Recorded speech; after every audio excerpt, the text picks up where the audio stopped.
अस्सलाम वालेकुम, मैं हूं वकार अज़ीम। अगर आप इस चैनल पे नए हैं तो मैं आपको अपना मुख्तसर तारुफ करवाता चलूँ। I am a PhD doctor working as an assistant professor at academic university in Abu Dhabi UAE। अगर आप मेरे बारे में मज़ीद जानना चाहते हैं तो आप मेरी ये वाली इंट्रोडक्टरी वीडियो देख सकते हैं। इमेजिन करें कि आप सुबह उठे, चाय हाथ में ली और सिर्फ 30 सेकंड में आपका दिमाग 50 अलग अलग सिनेरियो बना चुका हो। मसलन आप सोचते हैं कि कल मेरे बॉस ने मेरे सलाम का उस तरह से जवाब नहीं दिया जिस तरह वो पहले खुशी से देते हैं। कहीं ऐसा तो नहीं कि मेरे किसी कोलीग ने उनसे कोई मेरी बुराई कर दी हो, या फिर मैंने जो उन्हें प्रेजेंटेशन सेंड की थी शायद वो उन्हें पसंद नहीं आई, वगैरह वगैरह। दिमाग में ख्यालात का आना एक नॉर्मल चीज़ है और एक रिसर्च के मुताबिक हमारा दिमाग हर रोज़ 6000 से 70,000 थॉट्स जनरेट करता है। लेकिन अगर ये थॉट्स कंस्ट्रक्टिव होने के बजाय रिपेटिटिव और नेगेटिव हो जाएं तो इसे हम ओवर थिंकिंग कहते हैं। ओवर थिंकिंग एक मेंटल लूप है जिसमें हम बार बार वही सवालात रिपीट करते हैं। आज की इस वीडियो में हम ओवर थिंकिंग की 7 टाइप्स को डिस्कस करेंगे और वीडियो के एंड तक आपको आइडिया हो जाएगा कि आपका थिंकिंग पैटर्न कौन सा है और वो कौन सी ऐसी टेक्निक्स या एक्सरसाइजेज हैं जिनको आप यूज़ करके अपने इस मेंटल लूप को ब्रेक कर सकते हैं। तो चलिए शुरू करते हैं। तो सबसे पहली टाइप है व्हाट इफ़ ओवर थिंकर। ये वो लोग हैं जो हमेशा वर्स्ट केस सिनेरियो इमेजिन करते हैं। मसलन मैं बाहर गया और बारिश हो गई, तो अगर मैं प्रोजेक्ट में फ़ेल हो गया, अगर ये प्रोजेक्ट फ़ेल हो गया और मेरी जॉब चली गई तो, या फिर अगर मैं इंटरव्यू में फ़ेल हो गया तो। ऐसे लोग हमेशा अपने दिमाग में एक फिक्शनल हॉरर मूवी चलाते रहते हैं और मुस्तकबिल की प्रॉब्लम को आज ही सॉल्व करने की कोशिश करते हैं जो कि अभी एग्जिस्ट ही नहीं करती। इस ओवर थिंकिंग का सोर्स है लैक ऑफ कंट्रोल और फियर ऑफ अनसर्टेनिटी। अब अगर हम इसके सोल्यूशन की बात करें तो इसका सोल्यूशन है वरी रैंकिंग एक्सरसाइज। तो उसमें आप क्या करें कि आप जितने भी आपके कंसर्न्स हैं उनको आप एक पेज पे नोट करें, फिर आप उन कंसर्न्स को 2 कॉलम्स में डिवाइड करें। पहले कॉलम में आप अपने ऐसी तमाम चीज़ें लिखें जो आप कंट्रोल कर सकते हैं और दूसरे में ऐसी वो तमाम कंसर्न्स लिखें जिनको आप कंट्रोल नहीं कर सकते। मसलन अगर मैं बाहर गया और बारिश होगी, तो अब बारिश का होना आप कंट्रोल नहीं कर सकते, लेकिन आप अपना प्लान चेंज कर सकते हैं या आप अम्ब्रेला यूज़ कर सकते हैं। सिमिलरली अगर मैं इंटरव्यू में फ़ेल हो गया, तो अब इंटरव्यू के आउटकम आप कंट्रोल नहीं कर सकते, लेकिन आप अच्छी तरह से इंटरव्यू की तैयारी कर सकते हैं। इस तरह आप अपनी तमाम एनर्जी जो है वो कंट्रोलेबल कॉलम पे लगाएं। अब सेकंड टाइप है पास्ट डिवेलर। ये वो लोग हैं जो अपनी पुरानी गलतियां या रिग्रेट्स को बार बार रिप्ले करते हैं।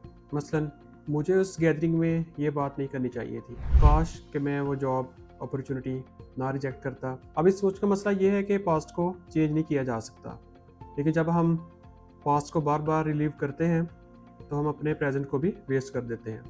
इस थिंकिंग पैटर्न को ब्रेक करने के लिए हम लेसन एक्सट्रैक्शन टेक्निक यूज़ करते हैं। तो इस टेक्निक में आप अपने आप से 3 सवाल पूछें। सवाल नंबर 1 कि इस वाक़ये ने आपको क्या सिखाया। सवाल नंबर 2 कि अगर आप आज उस जगह पे होते तो क्या बेहतर करते। सवाल नंबर 3 कि आपका ये एक्सपीरियंस फ्यूचर में आपके किस तरह काम आ सकता है। जब आप लेसन एक्सट्रैक्ट कर लेते हैं तो आपका रिग्रेट जो है वो विजडम में तब्दील हो जाता है। याद रखें कि पास्ट आपका टीचर है, ना कि कैद खाना। अब अगर मैं आपको इसकी रियल एग्जांपल दूं तो मेरे एक फ्रेंड हसन ने लास्ट ईयर एक जॉब ऑफ़र इसलिए रिजेक्ट कर दी क्योंकि उसे लगता था कि सैलरी बहुत कम है, लेकिन अभी तक उसे न्यू जॉब नहीं मिली। तो वो बार बार सोचता है कि मैंने वो जॉब ऑफ़र क्यों रिजेक्ट की। अब हसन जो है वो लेसन एक्सट्रैक्शन टेक्निक को कैसे अप्लाई करता है। तो पहला सवाल, इस वाक़ये ने मुझे क्या सिखाया। इस वाक़ये से मैंने ये सीखा कि हर जॉब में सिर्फ सैलरी इंपॉर्टेंट नहीं होती, बल्कि और भी चीज़ें जैसे कि working environment, growth opportunities, job stability भी इम्पॉर्टेंट होती है। सेकंड सवाल, आज मैं उस सिचुएशन में होता तो क्या करता। तो सबसे पहले मैं इस जॉब को एक्सेप्ट करता, एक्सपीरियंस गेन करता, न्यू स्किल सीखता, फिर उसके बाद नई जॉब के लिए अप्लाई करता। थर्ड सवाल, ये एक्सपीरियंस फ्यूचर में मेरे कैसे काम आ सकता है। तो इससे मैंने ये सीखा है कि हर जॉब को डिफरेंट एंगल से जज करना चाहिए, सिर्फ सैलरी की बेस पे एक्सेप्ट या रिजेक्ट नहीं करना चाहिए। अब थर्ड टाइप है डिसीजन पैरालिसिस थिंकर। ये वो लोग हैं जो हर ऑप्शन को इतना एनालाइज करते हैं कि कोई भी डिसीजन नहीं ले पाते।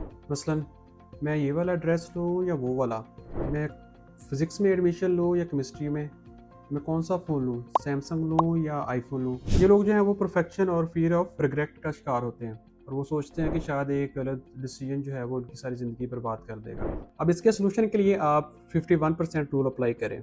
अगर आपको 51% कॉन्फिडेंस है कि ये डिसीजन ठीक है तो आप उसको एग्जीक्यूट करें। परफेक्शन का इंतजार मत करें। रिसर्च से पता चलता है कि जितने भी सक्सेसफुल लोग हैं वो क्विक डिसीजन लेते हैं और फिर बाद में उसको एडजस्ट करते हैं। और इसका दूसरा तरीका है ये है कि आप एक डेडलाइन सेट करें और मसलन आप अपने आप से कहें कि मुझे फ्राइडे तक हर हाल में ये डिसीजन लेना है, चाहे कुछ भी हो। इस तरह ये प्रेशर आपको एनालिसिस पैरालिसिस से बाहर निकाल देगा।